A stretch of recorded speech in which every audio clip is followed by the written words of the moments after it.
Welcome back, everyone. This week, we're diving into a bunch of recent true crime cases that have been all over the news lately. We're going to be looking at everything from a really awful accident to a possible serial killer investigation over in Brooklyn, and even some pretty shocking murders that have left people just stunned. But before we jump into all that, let me ask you something. Have you ever thought about, the potential dangers? Like the dangers that might be hiding in plain sight in like normal everyday places like parks, celebrations, even our own homes. It is a chilling thought, isn't it? And yeah, this week's cases really drive that point home. Okay, so let's start with the story of the Goudreau brothers. They were former hockey players, and they were tragically killed in a biking accident. Hmm. It happened the night before their sister's wedding. They were visiting New Jersey for the celebration when they were hit by a driver who was allegedly driving under the influence. This case really, I think, shows the just devastating impact of drunk driving. It's a huge issue, and it has, far-reaching consequences. In fact, did you know that according to the National Highway Traffic Safety Administration, drunk driving crashes kill over 10,000 people every year just in the United States? It's just a total reminder of how one reckless act can just shatter so many lives in a second. Mm. And what makes this case even more tragic is the timing. Ah. The night before their sister's wedding. It's really hard to imagine what that family must be going through. Absolutely. This case also brings up, I think, some important questions about, how we as a society can better address the issue of drunk driving or stricter laws. And the answer, what about more public awareness campaigns? Maybe a combination of approaches. It's complicated. There's no easy answer. But it's something that we really need to pay attention to. For sure. Now let's move on to a case that might hit a little close to home for a lot of us.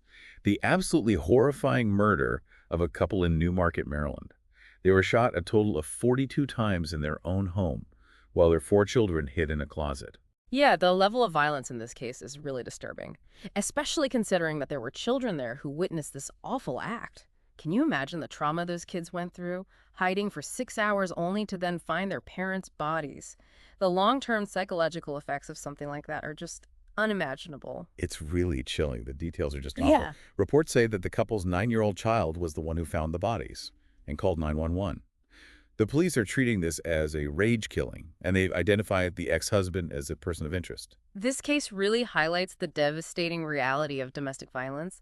It often escalates over time, and as we see here, the consequences can be fatal.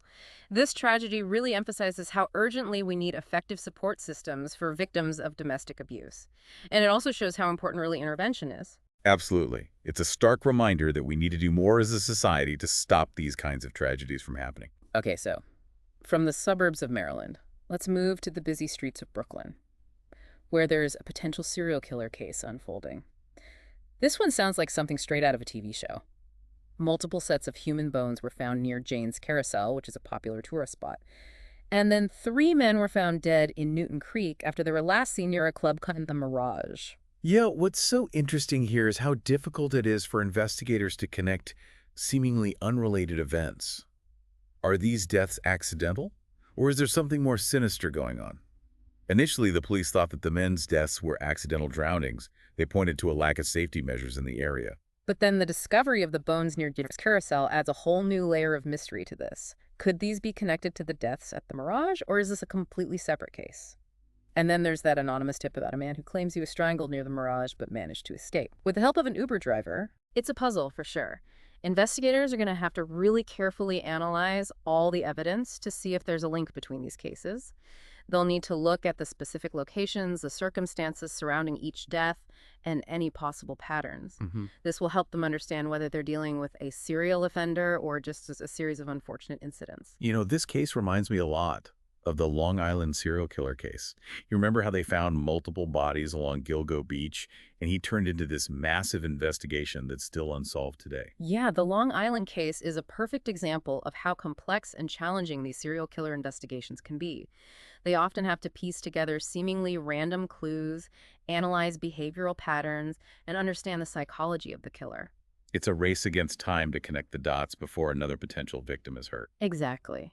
And this case really shows how important forensic science and criminal profiling are in these investigations. Okay, so before we get too deep into this potential serial killer case, let's take a quick look at some other disturbing headlines from around the country. We have the tragic case of Agnes Tirop, the Olympic runner from Kenya, who was found dead in her home. They think that her boyfriend set her on fire after a fight about her property and land. This case is just a horrifying reminder of the global epidemic of violence against women. Agnes Tirop was an amazing athlete who represented her country on the world stage, and she tragically became a victim of domestic abuse. It's a sobering reminder that success and fame don't protect anyone from this dark reality of domestic violence. And it just underscores the need to keep raising awareness, providing support for victims, and holding perpetrators accountable. And we have two mass shootings that happened over Labor Day weekend, one in Chicago on a train and the other in New York during a celebration. These incidents really show how widespread and tragic the issue of gun violence is in our society. It's such a complex problem with so many different roots. In the Chicago case, 4 people were shot and killed while they were sleeping on a train. They've arrested a suspect, but it's just so unsettling how senseless this act was. And in New York, 5 people were shot during a West Indian American Day celebration. A 25-year-old man died as a result. It's just tragic that a holiday weekend that's supposed to be about relaxing and celebrating turned into a scene of violence like this. It really makes you think about the accessibility of firearms, the role of mental health, and how effective our efforts are in preventing these tragedies. Yeah, absolutely. These are conversations that we need to have as a society if we want to find real solutions. And finally, we have the case of Muna Pandey, a nursing student in Houston who was found dead in her apartment. We're still learning the details, but it looks like there might be a connection to a sugar daddy website. This case really brings to light the potential dangers that are hidden in online spaces, even the ones that seem harmless on the surface. It reminds us that we need to be careful about our online safety and be cautious when interacting with people we meet virtually. Yeah, it seems like Muna knew the suspect from a sugar daddy website, and there are signs that he might have forced his way into her apartment before he shot her. This really highlights how important it is to be aware of the risks that come with online relationships. We have to remember that not everyone has good intentions, and the anonymity of the internet can make people with bad intentions feel bolder. It's a tragic reminder that personal safety should always be a top priority both online and offline. Exactly. We need to be proactive about our safety and take steps to protect ourselves from potential harm. Okay, so we've covered a lot of ground here, and it's clear that there are many different types of danger lurking in our world today. But I want to ask you something, and I want to ask our listeners too. Considering all these cases, how do we balance being aware of our personal safety with living our lives without being constantly afraid?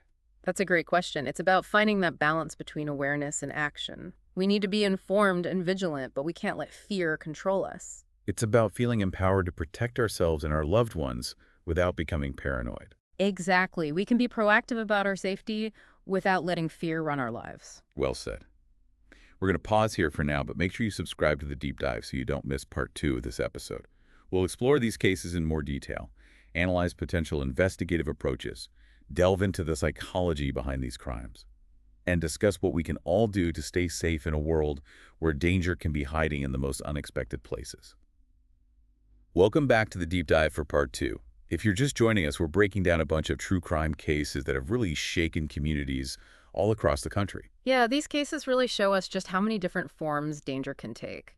From like the bad choices of drunk drivers to the just brutal actions of potential serial killers. Exactly. And in this part, we're going to dig a little deeper into that potential serial killer case in Brooklyn. Remember, we've got multiple sets of bones found near Jane's Carousel, and then 3 men found dead in Newton Creek.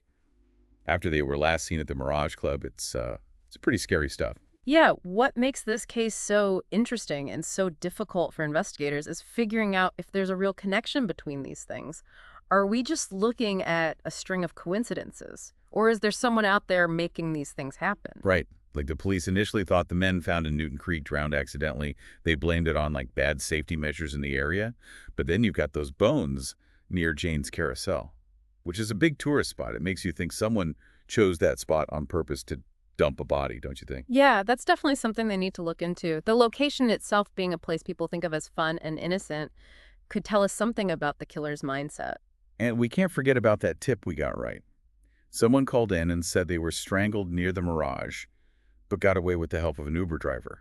That just adds another layer to this whole thing. Absolutely. If that tip turns out to be true, it could mean that the violence is escalating and that whoever's doing this is targeting people leaving the Mirage late at night. It's all so unsettling. Yeah. It makes you wonder how investigators even begin to handle a case like this. Well, in cases like this where you have seemingly random events that might be connected to a serial offender, investigators use a bunch of different strategies at the same time. They'll analyze forensic evidence, interview witnesses, and try to build a profile of the suspect based on what they've done and who they've targeted.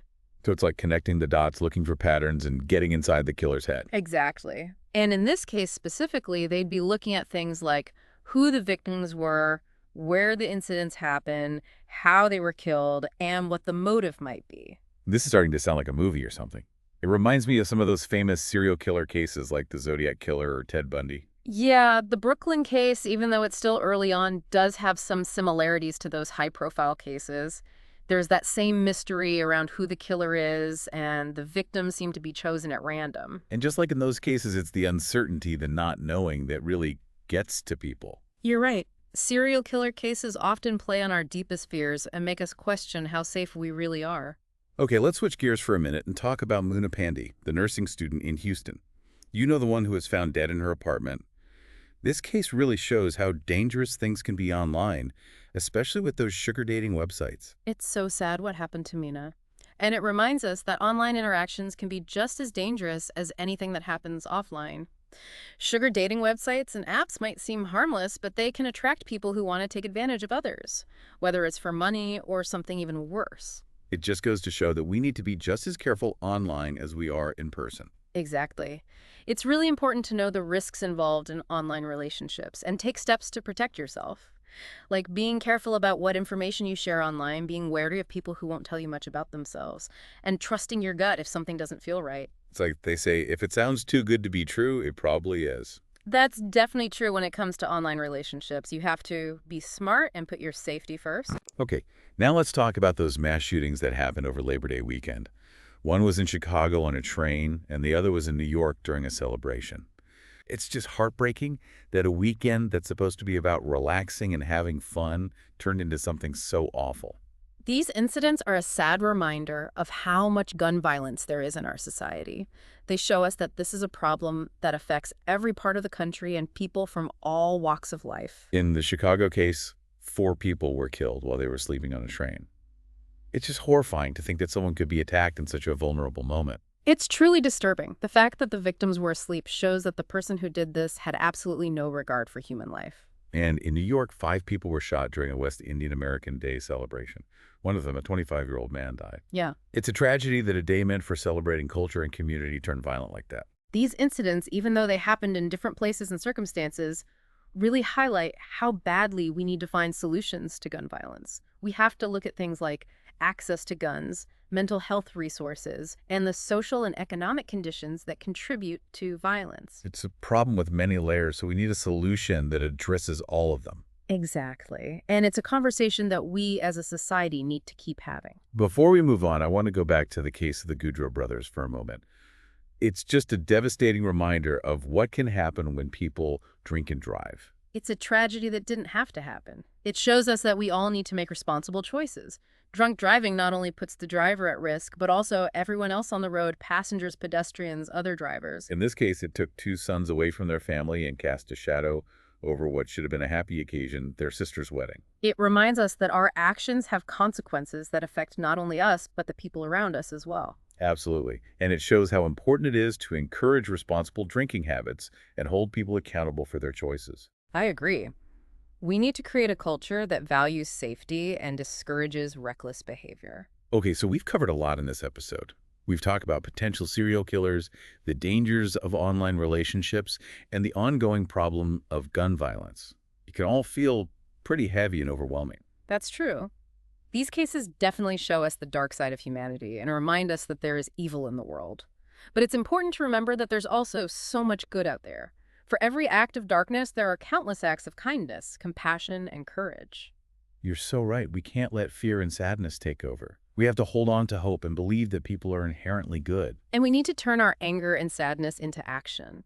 By supporting victims, fighting for change, and working to make the world a safer place, we can honor the people we've lost and create a future where these tragedies happen less often. That's a great point.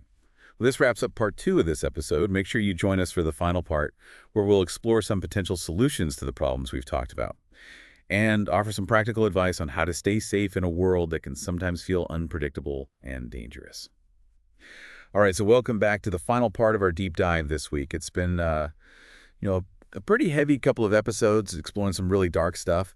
But as we wrap things up, I want to kind of shift gears and focus on solutions. I want to leave you all with some ways to navigate this world that can sometimes feel pretty unpredictable and, yeah, a bit scary. It's a good point. We've seen some tough cases, but it's important to remember that they don't tell the whole story. We can't let fear run our lives. Right, exactly. And I think knowledge is power, right? The more we understand about how these crimes happen, the better we can protect ourselves and the people we care about. Absolutely. So let's talk about some practical steps we can all take to be safer and create a more secure environment for everyone. Okay, sounds good. Where do we start? Well, a good place to start is being aware of your surroundings. It means paying attention to what's happening around you, trusting your gut feeling, and not being afraid to speak up or get out of situations that feel unsafe.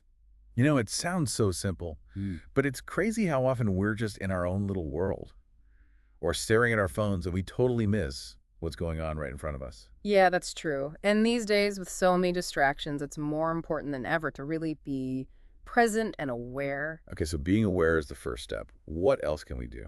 Another thing you can do is educate yourself about potential dangers.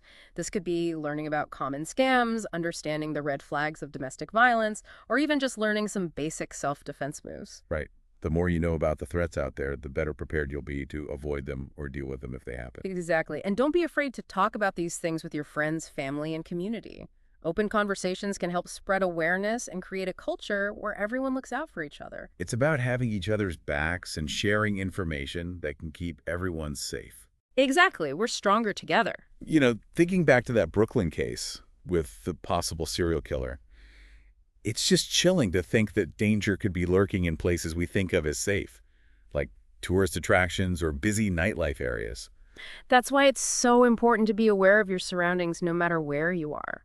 Even in places well, you should still be paying attention, trusting your gut, and taking precautions, like traveling in groups or letting someone know where you're going. And when it comes to online safety, which we talked about with the case of Moon Panday, what are some things to keep in mind? Online safety is huge these days. Be careful about what you share online. Be suspicious of people who are vague about who they are, and don't hesitate to block or report anyone who seems shady.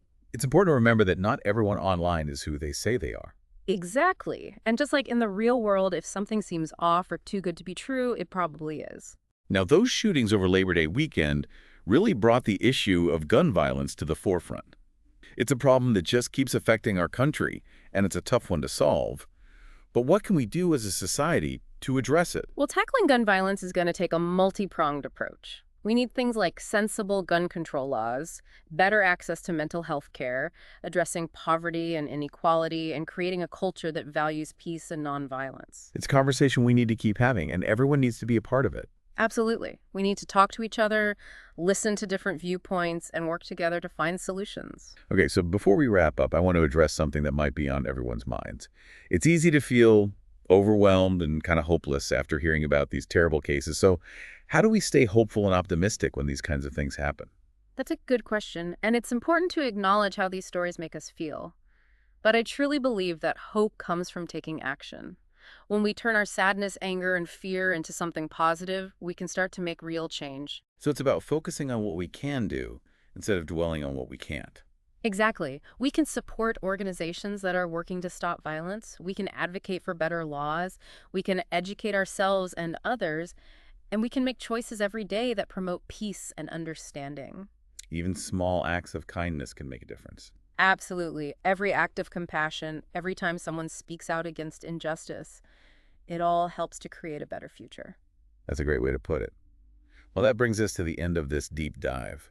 It's been a journey into some dark territory, but it's also been a reminder that we have the power to make the world a safer and more compassionate place. Remember, we're not helpless. By working together, staying informed, and choosing hope over fear, we can make a real difference. Thank you all for joining us on the deep dive. Stay curious, stay informed, and stay safe.